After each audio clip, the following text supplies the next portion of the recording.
तरी पण सन्माननीय आदरणीय उमेशजी खडसे यांचं एक राऊंड झालेलं आहे आणि तसंच आता आम्ही आमच्या कार्यक्रमाला सुरुवात करत आहोत आणि म्हणून या संपूर्ण गावाशी मी अशी आदराची विनंती करते या कार्यक्रमाचा आस्वाद घ्या, कार्यक्रमाचा आनंद घ्या.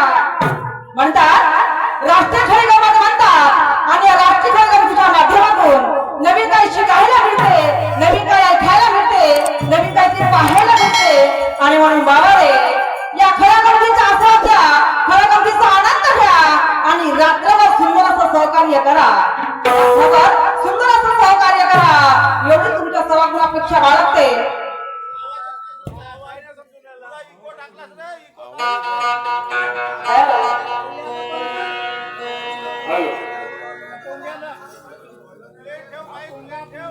हॅलो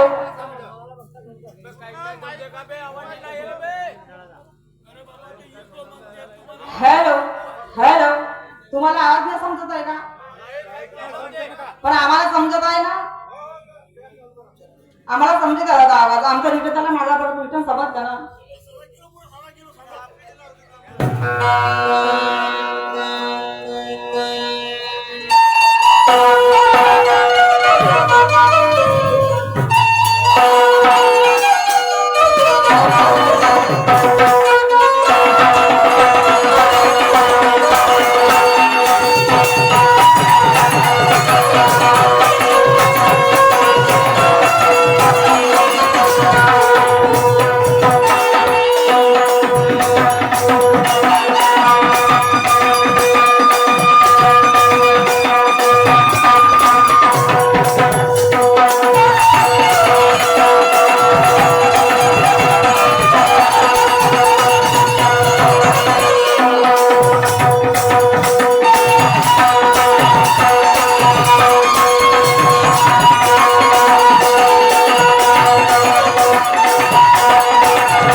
या ठिकाणी आयोजन केलेलं आहे. सर्वप्रथम तथागत गौतम बुद्ध परमपूज्य डॉक्टर बाबासाहेब आंबेडकर काळाकाळामध्ये निवास करणारी माता सरस्वती मा दुर्गा भवानी, संत जनाबाई, संत मीराबाई, संत तुकडोजी महाराज, संत कबीर महाराज, मानव धर्माचे संत महंत की बाबा जमदेवजी आई महाराज, शाहू महाराज, शिवाजी महाराज, बिरसा मुंडा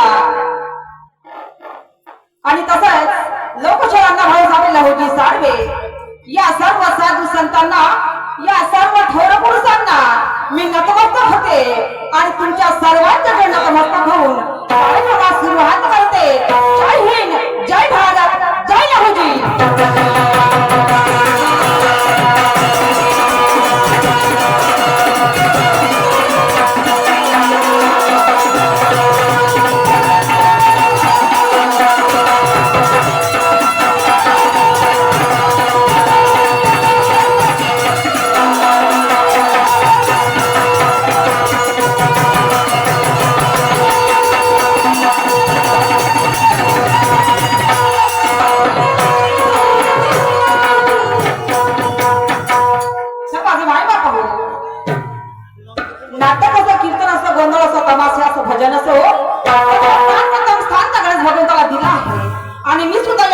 गमतीच्या माध्यमातून शाही राहणार त्यांनी त्या भगवंताचं पूजन कसं काही करताय माझे माई बाप हो.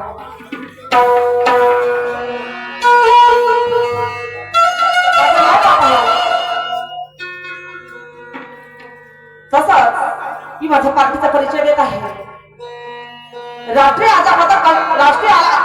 आझाद पंचशील घडी गंमत शाहीर असवणूक गायधने ईश्वरदास मुंडीपाल तालुका अर्जुनी जिल्हा गोंदिया सहशहर आहेत शेखर काका घोडसे ढोलक मास्टर आमचे मोठे बंधू सुनील दादा खडसे व्यंजन मास्टर आहेत विशालजी शिंदे आमचे कोरस मास्टर आहेत हेमराजजी रामडाले गायक आहेत योगेशजी रामडाले आमचे नक्कलकार आहेत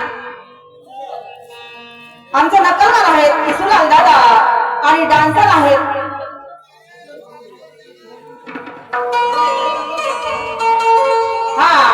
नंदू आणि मोठी यामध्ये पाठ्यक्रम माझे माय बाप हो म्हणतात मानव एक हा चुकीचा पुतळा आहे. मानव एक हा चुकीचा पुतळा आहे. या परिपंचामध्ये या जीवनामध्ये या संसारामध्ये जो कधी कोणी चुकलाच नाही त्या महामानव असं म्हणतात. पण बाबा रे या संसारामध्ये या परिपंचामध्ये चुका होणे हे गरजेचं आहे.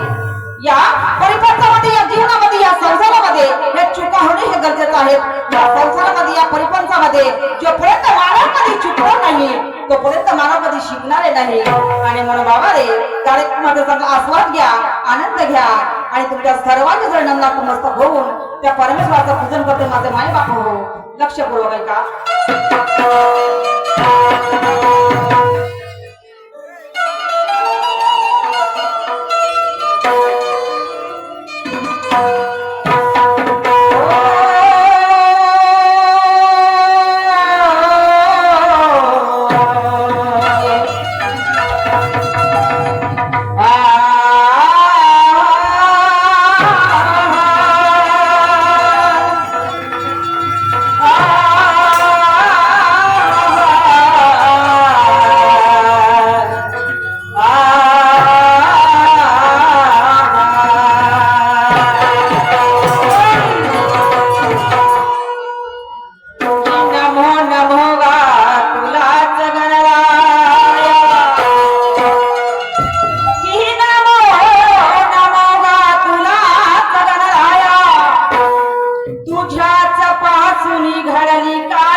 आणि मी सुद्धा या माझ्या खऱ्या गंधीच्या माध्यमातून शाहीर या नात्याने त्या भगवंताचं पूजन कसं काय करते सुंदर अशी तास घेतलेली आहे बरोबर का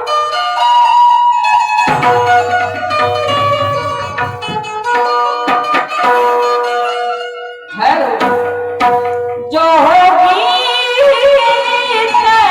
नहीं जनवा जो होगी नहीं जनवा होगी तो बनाएंगे जो गीत नहीं जनवा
एक भाविक भक्त त्या परमेश्वराचं पूजन कसं काय करते माझे माय बाप हो लक्षपूर्वक ऐका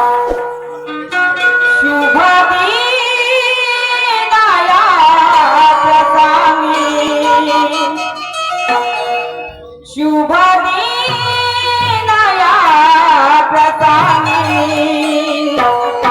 दर्शहाना मनवरे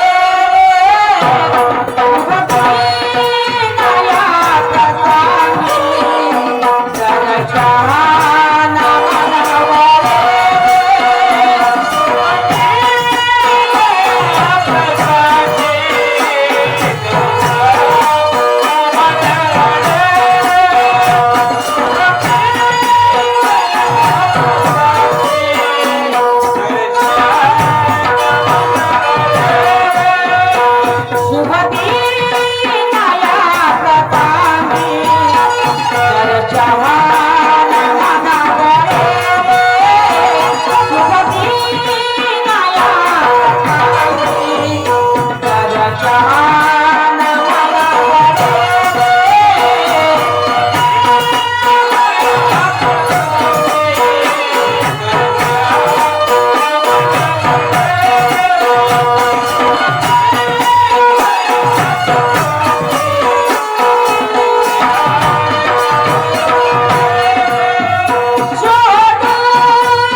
कारण आजच्या दिवस उद्या येणार नाही माझे माय बाप हो. आजच्या दिवस उद्या येणार नाही तर म्हणतात कारण त्या परमेश्वराला पाहायचं आहे तर आधी हा मन हा एकाग्र असायला पाहिजे. त्या भगवंताला पाहायचं आहे तर या मनाची सद्बुद्धी झाली पाहिजे. कारण म्हणतात अरे पाण्यातला मासा झोप घेतो कसा जावी त्याच्यावरचा तेव्हा कळे. पाण्यातला मासा झोप घेतो कसा अरे जावी त्याच्यावरचा तेव्हा कळे. अमृताची गोडी लिंबू झाले अरे जावी त्याच्यावरचा तेव्हा कळे. अमृताचा वेणू लिंबावरी गेला आणि काय साखरू झाला संगतीमुळे माझे माय बाप हो. आणि मग संगत कशाची असायला पाहिजे, संगत कोणत्या विचाराच्या माणसाची असायला पाहिजे. ऐका मला म्हणायचं आहे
त्या संताचं म्हणणं माझं माय बाप हो. तुझं आहे तुझं पाशी आणि पडी जागा चुकलाची. त्या परमेश्वराने हा 3.5 हाताचा देह बनवला. प्रत्येक माणसाचं शरीर स्वतःच्या हाताने 3.5 हात करतो बरोबर. प्रत्येक माणसाचं शरीर स्वतःच्या हाताने 3.5 हाताचा हा देह बनवला आहे. या 3.5 हाताच्या शरीरामध्ये आणि आत्मामध्ये परमात्मा, आत्मा मध्येच परमात्मा. आणि म्हणून त्या परमात्माला पाहायचं आहे मन एकाग्र असायला पाहिजे. हा त्या भगवंताला पाहायचं आहे. एखाद्या दगडाला मानून जरी त्याचं पूजन केलं माझं माय बाप हो त्या करामध्ये त्या परमेश्वर निघा करू शकते. आणि मग मला म्हणायचं आहे का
पडली होती.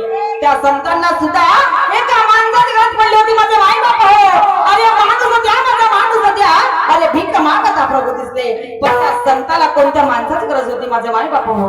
त्या संताला कोणत्या माणसाची गरज होती. त्या संताला गरज होती थोडी विचारांच्या माणसाची, त्या संताला गरज होती चांगल्या शुद्ध विचारांच्या माणसाची आणि संत संगतीच्या माणसाची. या रस्त्याचा दारखाना बेवडा याची गरज होती. वायफळ तर रस्त्यामध्ये बोलल्याशिवाय तुम्ही राहत नाही. कारण लक्षपूर्वक ऐका, दारू विकणाऱ्याची बायको त्या पैशाच्या गद्दीवर बसते आहे का महिला मंडळ? वास्तविकता आहे ही वास्तविकता आहे. आजचे मंडळी आहे तुमच्या गावामध्ये तुम्हाला समजून आलं असेल. आणि म्हणून दारू विकणाऱ्याची बायको या पैशाच्या गद्दीवर बसते, बरोबर आहे की नाही? दारू विकणाऱ्याची बायको या पैशाच्या गद्दीवर बसते आणि हा रस्त्याचा चालणारा पिणाऱ्याची बायको रस्त्याने भीक मागत दिसते. वास्तविकता आहे. हे दारू पिणाऱ्याची बायको रस्त्याने भीक मागत दिसते. आजची गावामध्ये हॅलो हॅलो हॅलो आजची गावामध्ये मंडळी जरी असली तर तो घरचं काम खड्ड्यात चालेल आणि त्याचा शॉक करून झाला पाहिजे. मग ते बायको मंडळी नाही पाहिजे चालेल, तो मुलगा मंडळी नाही पाहिजे नाही, पण त्याचा आधी शॉक झाला पाहिजे. पण संताचा थोर विचार माझं गरज होती. ऐका मला म्हणायचं आहे,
जपी तपी साधू संन्यासी थकले, नकाच्या चुमडी वळल्या जटा जमिनीत गळल्या, नकाच्या चुमडी वळल्या या जटा जमिनीत गळल्या. परंतु मात्र त्या परमेश्वराचा अंत लागला नाही, मात्र त्या भगवंताचा अंत लागला नाही. काही साधू संत सोंग करतात, काही त्या आजारामातून चेले, बरोबर आहे की नाही? काही साधू संत सोंग करतात, अंगामध्ये भगवे कपडे घालतात. कित्येक साधू संतांनी भयावनामध्ये जप केला, तर तपश्चर्या केली, जप केला, तप केला, या देहाचे हजारो तुकडे केले, या देहाचे हजारो तुकडे केले, पण भगवंत मात्र कधी दिसला नाही, हा जीव मात्र कधी दिसला नाही. आणि म्हणून मला म्हणायचं आहे,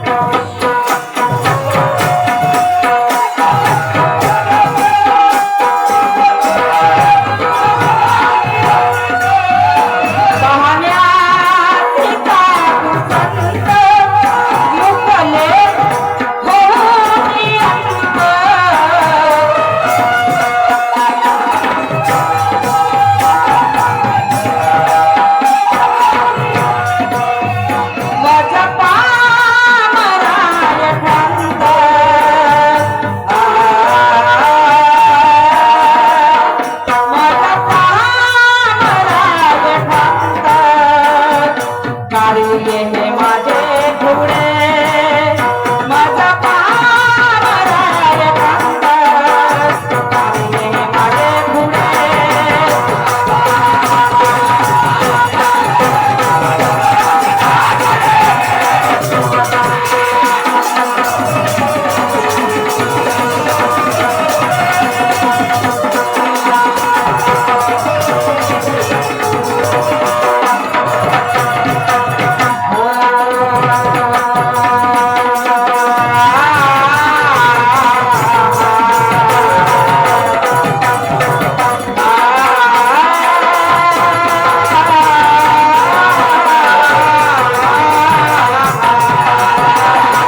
दुय्यमचा आहे सामना दुय्यमचा माझा माय बाप आजचा सामना म्हणला तर क्या बात है आजचा सामना म्हणलं की क्या बात है या महाराष्ट्राचे ख्यातनाम शाहीर या महाराष्ट्राचे सुप्रसिद्ध शाहीर ज्यांनी आपल्या आवाजाच्या भरोशावर ज्यांनी आपल्या कलेच्या भरोशावर अख्खा विदर्भ गाजवला अख्खा महाराष्ट्र गाजवला अख्खा महाराष्ट्रच नाही तर मध्य प्रदेश सुद्धा गाजवला एवढे ज्ञानीवंत गुणवंत एवढे ज्ञानीवंत गुणवंत विद्वान शहराचे माझा तू एकदा सामना माझे माई बाप हो तर आदरणीय सन्माननीय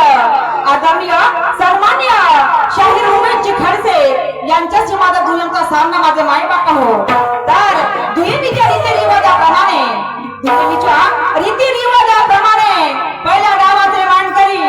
पहिल्या डावाचे मानकरी असल्याच्या कारणास्तव गणाच्या माध्यमातून मला एका सुंदर अशी प्रश्नाची विचारणा केली गणाच्या माध्यमातून मला अशी एक सुंदर प्रश्नाची विचारणा केली तर सन्मान्य आदरणीय शाहीर मान्यवरजी म्हणतात की एक राजा होता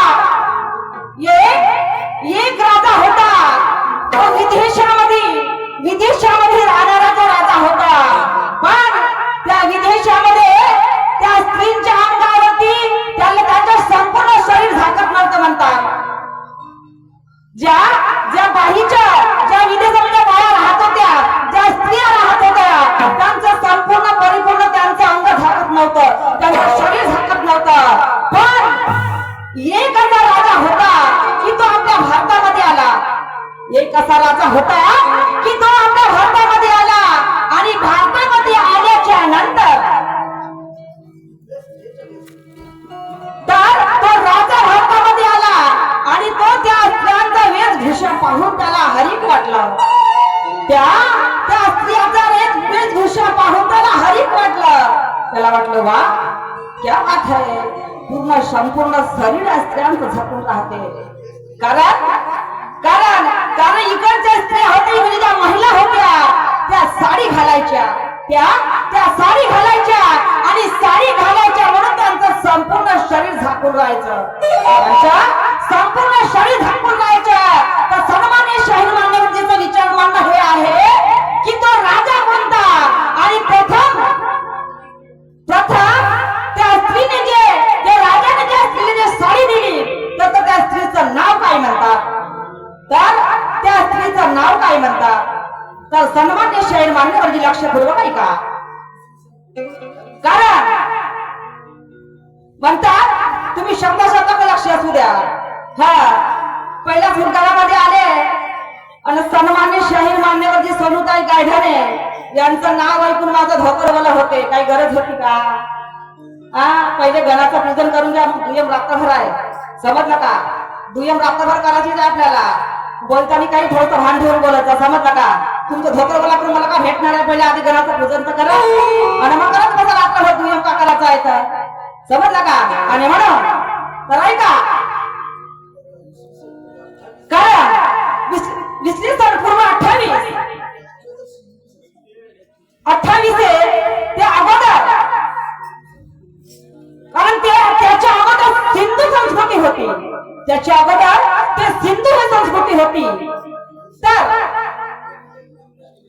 त्या ठिकाणी त्या साडीच्या लेखा आहे त्या ठिकाणी त्या साडीचा जो लेखा आहे सन्मान्य शाहीर मान्यवरजी तर तो गाजू ग्रंथामध्ये हे लिहून आहे तो त्या गाजू ग्रंथामध्ये हे लिहून आहे तर सन्मान्य शाहीर मान्यवरजी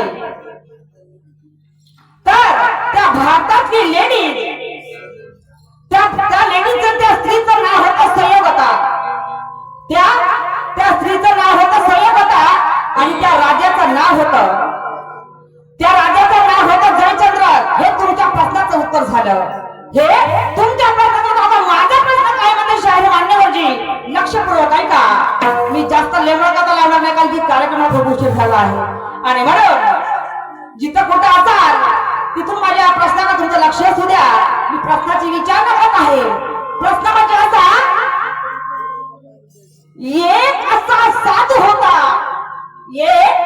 एक असा साधू होता की त्या साधूने स्वतःच्या रक्ताने एक अक्षर लिहिलं लक्षपूर्वक ऐका एक असा साधू होता की त्या स्वतःच्या रक्ताने त्याने अक्षर लिहिलं, तर मला हे विचारायचंय शाहीर मान्यवरजी, तो साधू कोणता? तो साधू कोण? त्या साधूचं नाव काय? आणि ज्या रक्ताने, ज्या स्वतःच्या रक्ताने अक्षर लिहिलं, तो अक्षर कोणता? तो अक्षर कोणता? आणि तो त्या साधूचं नाव काय होतं? आणि त्याच्या मागचं कारण काय? तुम्हाला सांगायचंय. ऐका, मला शेवट म्हणायचा आहे.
हालच